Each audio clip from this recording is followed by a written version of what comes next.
Hello, everyone. Good morning. How are you feeling today? Ready? You had enough coffee and tea to be awakened? Almost? Any jet lags? Yeah, long flight. All right, ladies and gentlemen, I'm your host today and tomorrow. My name is Rashid, Berker, and Hosh.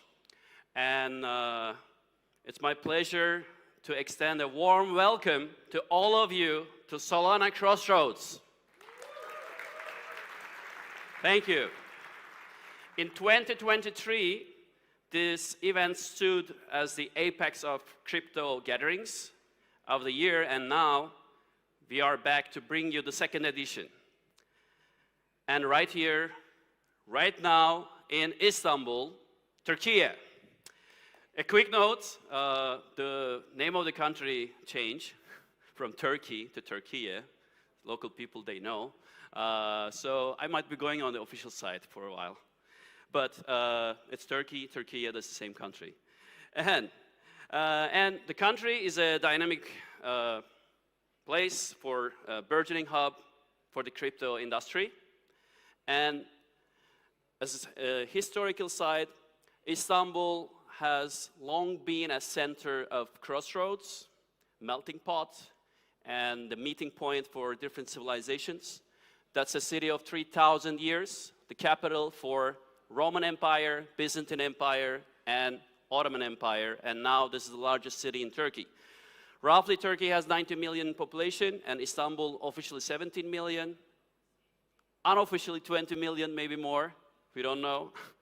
And it's a emerging capital hub for crypto community, and also leads the way to innovation and commerce.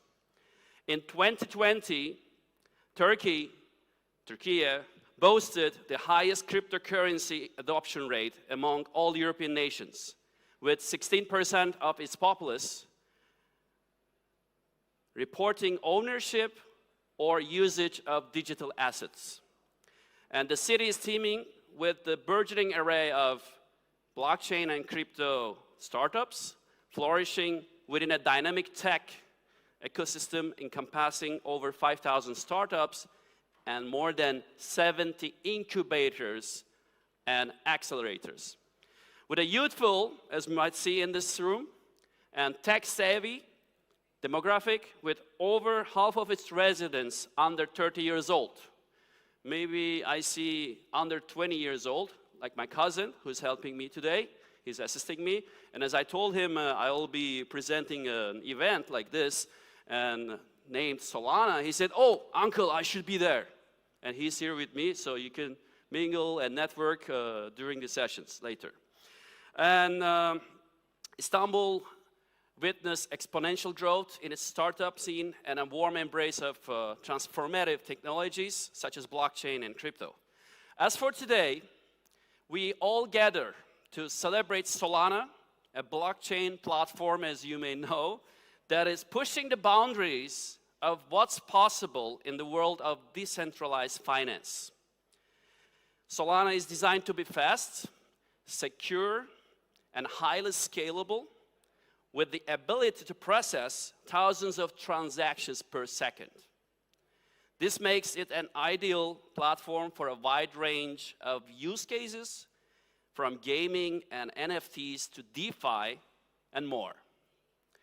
We are thrilled to present an exceptional roster of speakers and panelists today, and they're poised to delve into their insights and expertise on Solana and the expansive crypto ecosystems.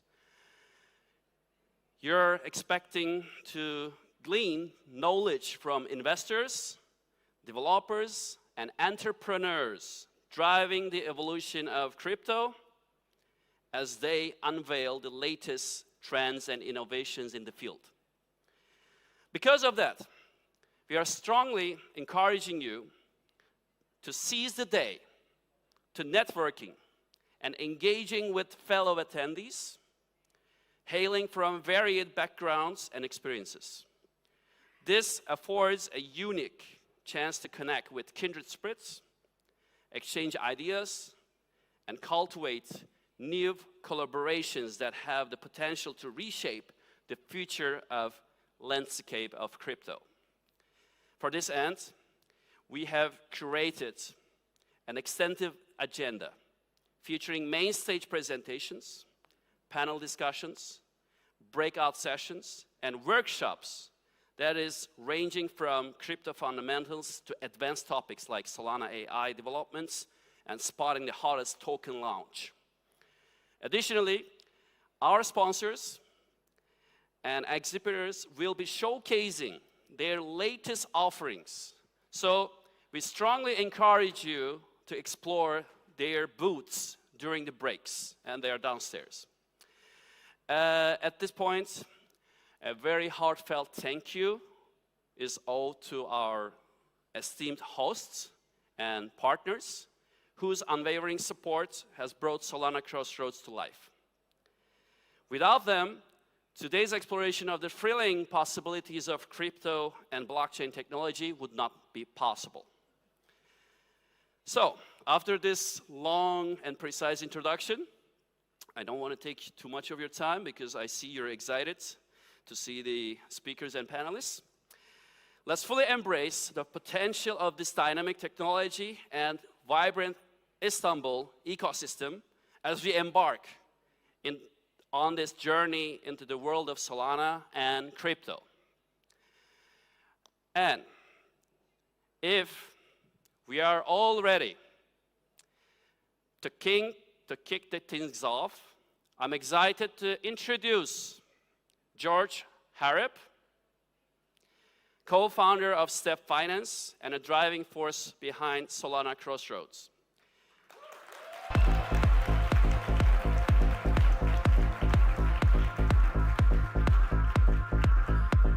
Thanks, welcome. So, with over 12 years of experience in crypto, including founding the first crypto money transfer startup, George is now dedicated to bringing the next billion people into the crypto world. That's what we're going to do. And once again, please join me in welcoming George Harrop with a big round of applause. Yeah. Thanks. Thank you.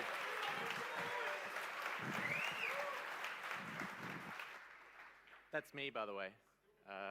You can see the likeness. Thank you so much, guys. Welcome to Solana Crossroads in Istanbul 2024.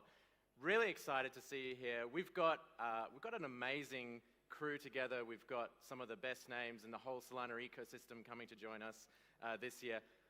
I want to just take a little bit of your time to, I guess, set the stage, and then I'll hand it over to our amazing next panelist as well. So, look, Solana Crossroads is our second year. Very excited to be here again.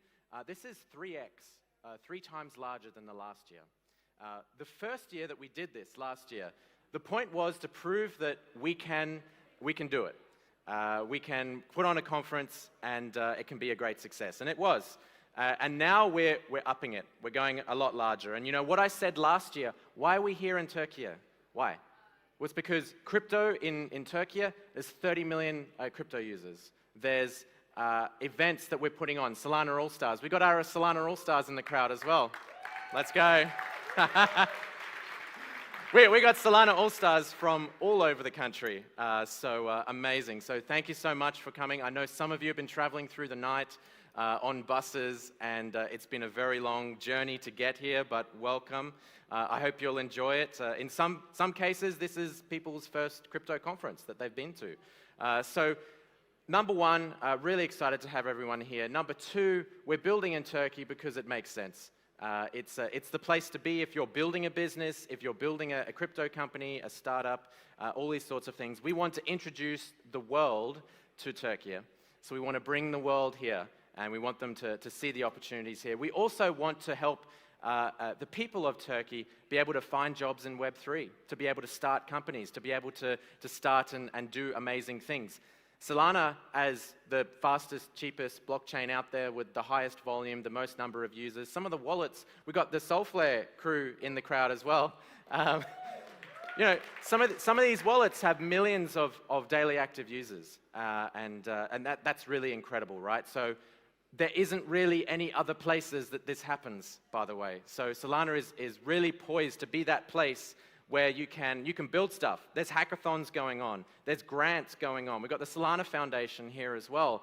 We've got some of the DAOs in the house as well. We're going to be talking with Jupiter later on with some of their DAO stuff, and they do grants. So there is lots of ways that you can engage and be part of the Solana ecosystem. So please do, go to downstairs to the exhibits, go and talk to all of the people if you can.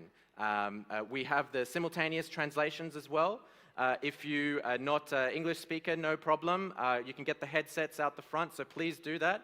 And we're going to have panelists from across the world on today. But look, Crossroads was really an amazing event for us to put on. We've had some of the awesome Step Finance crew that's been putting it on. We got Chris over there. We've got a lot of other people, Theptillas somewhere around here. But we've got an amazing bunch of people that's making this happen. So thank you so much for coming. I'm pretty sure I've said everything I need to say. So enjoy the conference, have fun, go and talk to all of the exhibitors.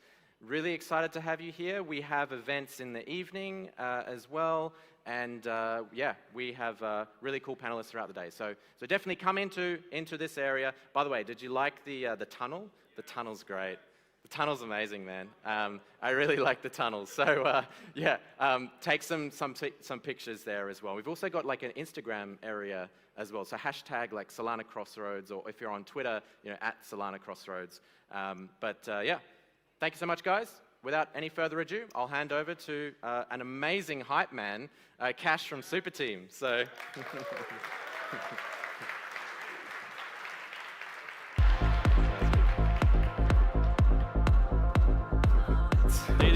Testing, testing. Cool. No chairs? Oh, I see. Ah, there are the chairs. Excellent. How's everybody doing out here? People feeling good? Hello, hello. Oh, yeah. This is somewhat. I see some friendly faces over here. My name is Cash Donda. I'm the Sherpa of Super Team, freshly hydrated as well now. And I'm going to be talking today with Xiang, the co-founder of Jupiter. How many people here have heard of Jupiter before? Can I just see a show of hands? All right, most of the audience. How many people here have actually used Jupiter? Any Jupiter users here? All right, pretty good. Yes, Xiang's happy. Anyone use it this week? Is anyone on top of this morning? I'm hearing from the audience as well. That's pretty good. That's pretty good. All right. Well, we're going to talk today about a whole bunch of things around Jupiter. Maybe to start, I think the panel title was $1 billion token. What's next? So maybe we can start with the token itself. Well, actually, I'll take that back. Do you want to tell, for, I think, part of the audience maybe not so familiar with Jupiter, how would you describe Jupiter in 60 seconds? So Jupiter is basically a aggregator on Solana. So you can go to Jupiter to buy any tokens that you can buy on Solana at the cheapest price. That's what we do. On top of that, we also have other products as well: limit order, DCA, and the perpetual product. Yeah. And even more afterwards, which we'll talk about a little bit here. So, with the token launch, any Jupe token holders in the building here? Yeah? All right, a few people, not enough people. That's not financial advice, you should do what you like. But so the token launched in January, in Jupiwary, if I'm not mistaken, and went to something like 950,000 wallets.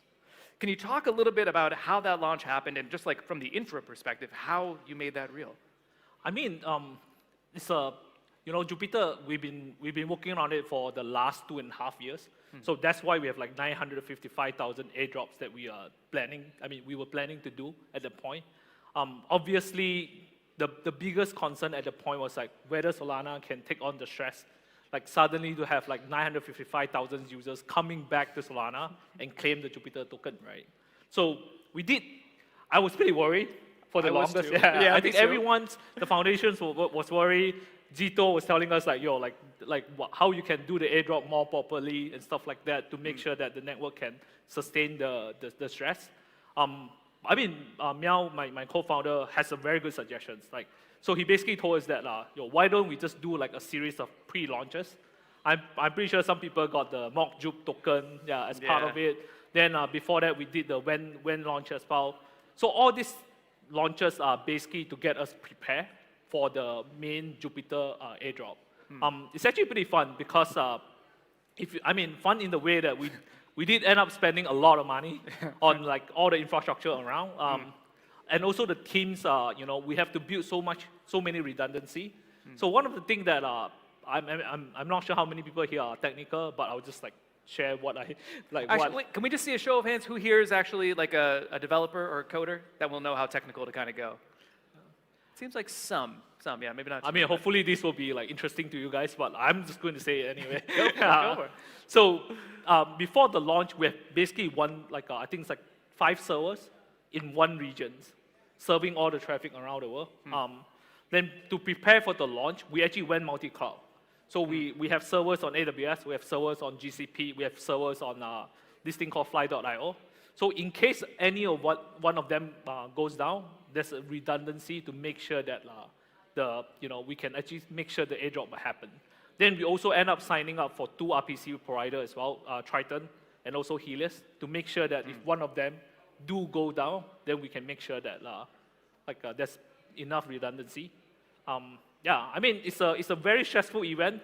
We went together at one place. I think it's like 20 of us, in one house, to make sure the launch was smooth. I mean, it was fun. I think everyone get to, some of them never met each other before. And at the final launch, everyone was in the same house, making sure that everything was working. Then, on the day of the launch, with everyone's looking at the graph going up and down, see how many people are buying and selling. I mean, overall, it was stressful, but very, very fun, experience, yeah. And the community, I think, really embraced it. Obviously, there was, after a few weeks, it hit $1 billion in market cap, if I'm not mistaken. I'm not sure, yeah, I was if you ask me, it was still, it's still a blur to me. For the last 3 months, it's token launches, then a lot. I mean, the good thing is mint tokens coming up, picking up on Solana, then it put a lot more stress on our network. Basically, since the launch, I think it helps, in general, the overall Solana community and everything. Our team has been very busy for the last 3 months. The launch, then the mint token seasons, then the Solana congestions. Then now there'll be a bit of slack with the network coming down properly. But still, it has been fun. Yeah, I mean, I think it helped kind of forge the network in fire a little bit to kind of stress test the network. But all right, so that's the token. The way that I kind of think about Jupiter these days, and you tell me if this is right or wrong, is on the one hand, you have the kind of most comprehensive set of tools for traders. So anyone who wants to trade swaps, limit orders, dollar cost averaging, perps, et cetera. So that's one. The second is this suite of tools that is the most comprehensive liquidity solution for most developers or DeFi apps, right? So your price APIs and everything else you're doing there. And then on the third side, you have a bunch of things that you just do for the ecosystem, because your TAM is kind of limited by Solana's TAM right now. And so maybe what we can do is talk about each of those kind of in turn. I think that on the trading side, I'm not sure, certainly if you haven't heard of Jupiter, you might not really understand the scale of what Jupiter is doing right now. So I learned what is, to me, just like a bananas fact, that right now, 50% of all compute for each block on Solana, so every 400 milliseconds, 50% of that is just Jupiter. Is that true? And what are you guys doing about that? It's actually quite crazy, right? People are talking about, how many transactions per second Ethereum can do. Then I was looking I want to see how many transactions per second Jupiter alone is doing on Solana. Then when looking into it, we are doing about 250 to 300,000 requests, transactions per second on Solana, and that's Jupiter alone. Jeez. Yeah. And I think it's 300 per second, transaction per second is probably I think more than Ethereum at this point. I think it's more than all L2s put together, exactly, honestly. Yeah. It's the truth. It's actually pretty funny. Then at the same time, we are doing about half the block size, every block coming into Solana. It's actually very interesting in the sense that because of that, we can actually do a lot of optimizations on top of it. Yeah. So right now, is there a sense that you guys are crowding out other transactions through all this compute that you're using? I don't think we are crowding out. Okay. I'm pretty sure that other transactions can still come in, but as one of the protocols on Solana, it's also our responsibility to make sure that we are not wasting any transactions unnecessarily, to make sure that more transactions can come in. So there are a few optimizations that we are thinking to do. If you look at all the Solana, Jupiter transaction on Solana right now, it takes up about, I mean, I'm not sure how many people here know about compute units. You can think about it like CPU cycle. It takes up about, on average, like 65,000 CPU cycle. But by looking at all the transactions that happened in the past, we feel that, I mean, as our engineering team feel like there are ways to improve. So let's say that if we can improve like 20% less on the CPU cycles, that means we can free out 10% block size for everyone in the Solana ecosystem to use. Which means another like 150 transactions And per hopefully second all of those are added. going to be extra Jupiter transactions. Just take more and more of the block. All right, so the scale of Jupiter is just bananas, but right now it is largely a kind of desktop experience, I think, right? In this kind of sense of what is next for Jupiter, something I've seen that I'm very excited about is the Great Migration. Can you talk a little bit about the Great Migration strategy? I think there are a few things, right? But the part that I'm most excited about is to get, Solana and Jupiter to the, greater, like outside of the Solana ecosystem, like in real life, whether people are using it for trading, right? I'm not sure like anyone here saw the news that we just bought the Ultimate app. The plan is to migrate, not migrate. Migrate is, I'm not too excited about migrations. I'm more excited about growth. The goal is to actually get more users on the Jupiter apps that we are working on right now, because I'm a strong believer that I used to be a iOS engineer, and now everyone's like, I really want to see people, it's actually very cool as a founder or like someone who's working at Jupiter to see people start using the Jupiter app or have the Jupiter app icon on the phone everywhere that goes, right? Yeah. And I think I personally very excited. I'm very excited for that route, and So the Jupiter mobile app is coming. Can I ask you a Yes. question that's going to make you hate me? Huh? When is it going to launch? When is the Jupiter mobile app It's coming? we have the test flight up and running right now. We are submitting it to Apple for the approval and whatnot. I think it will come out late. Now it's May. Late May or early June. Yeah. Okay, and you're guaranteeing that.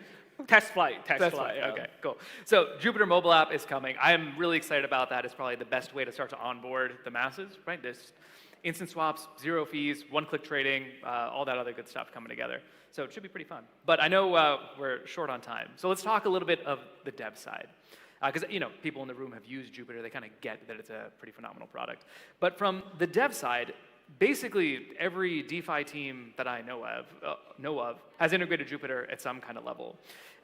What can you say about the scale of the partnerships that you've had and the kind of value that you guys are driving for your partners? Yeah, it's actually very interesting, right? Our Jupiter API is free, so anyone can use it. At the same time, we have the self-hosted binary. So we have people like QuickNode and Triton. They will run the binary to serve the same API for all other partners in the Solana ecosystem. All for free. Yeah, right? all for free. Unless you charge a fees on top of it, then we'll take a cut.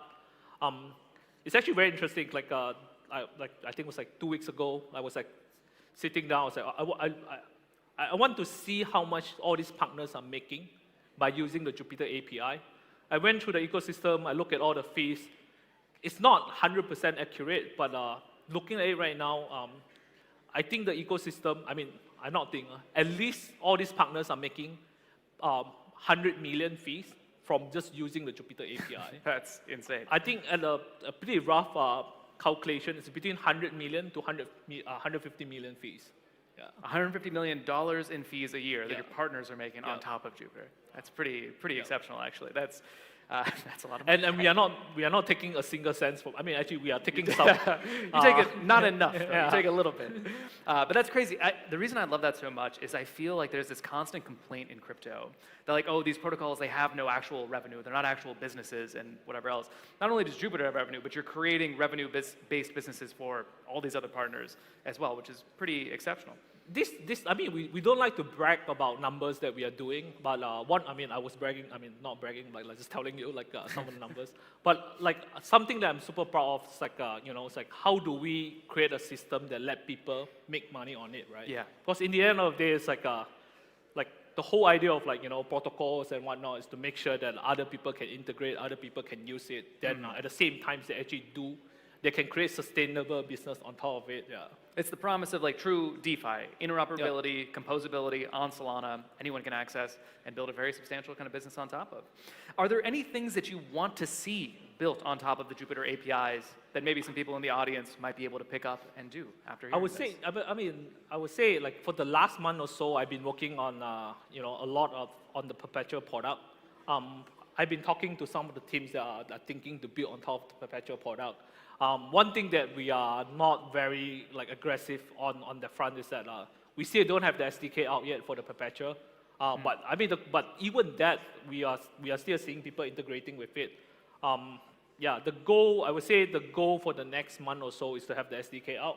I want to encourage people to start thinking about what are the things that they can build around JLP, what are the things they can build on top of the perpetual product. Yeah. Makes sense. Let's actually talk a little bit about the perps product because it is, I know you don't like talking about numbers, but sorry. I do. So like the numbers on the perps product are just insane. I think as of yesterday, you had something like 70 to 75% market share. For perps, actually, do you mind describing perps for people who don't know real quick? I mean, it's actually very easy. Like you can buy and sell with leverage up to 100x. Yeah. 100x, yeah. Which again, do your research before you're trading with 100x leverage. That's a separate thing. But you guys launched the product 5 months ago at this point? 6-7 months ago. 6 months ago, and now you're already routinely having billion-dollar volume days with a B, $1 billion, 700-something million just yesterday alone. Where does the success, how did you guys build a product to get this much scale so quickly? I mean, it's actually pretty funny. People look at the numbers. They ask me, how many people are involved in the team? It's technically one front end, one contract, then one back end. So three people are working on the product, the team has way too much stress for the last I would say 6 months because I see the gray hairs coming up on your head. Yeah. Like when we launched Perpetual, our idea was we might be able to do 1% of what the typical Jupiter volume is a day, but now we are doing about sometimes 50%, sometimes equal amount of volume on the swap volume. Then we were like, okay, obviously that comes with a lot of problems as well. Over the last 6 months, a lot of things that we have to learn and improve. Yeah. To be honest, if you ask me why people are using it, I think in general, the liquidity helps. There are zero price impact. That's very helpful for a lot of people who want to put big volume into it. But at the same time, I was also pretty surprised by the fact that people who are using it are not actually doing big amount of transactions. There are actually a lot of smaller traders who are engaging with it daily, and we want to encourage that. So there are a few improvements that we are going to release in the next 2 or 3 months to help more smaller traders. In the sense that we're going to reduce some of the fees to make them lower for the smaller traders. Yeah. Oh, interesting. So lower fees based on the size of the actual trade. Gotcha. Anything else that's coming up on the perps product side? I know you guys have been working tirelessly on that. SDK is one thing. I think that will be very helpful for the developers. Then the second thing is that I'm not sure people saw the announcement that we are working with Gauntlet and Kiosk Lab on the parameter risk setting as well. There might be something that we will launch. I'm not sure I can share that right now. Okay. That will be good for not just for the perps. It will be cool for the whole Solana ecosystem as well. The good thing is all this improvement that we are working on right now are all under a recommendation by Kiosk Lab and the Gauntlets. These are the people who have been very involved in the EVM's ecosystem, and we are the first Solana protocol they are working with right now. It's actually very cool to see them getting onboarded onto Solana, start learning all this in and outs about Solana, how the account system works and stuff like that. I feel with them in the ecosystem, we can start measuring what are the market risks. Some of the things that people always think about, contract risk or security risk, but not many people think about market risk in general for everything on the ecosystem. Yeah. So more stability, more resilience, more safety for everybody around, which is pretty great.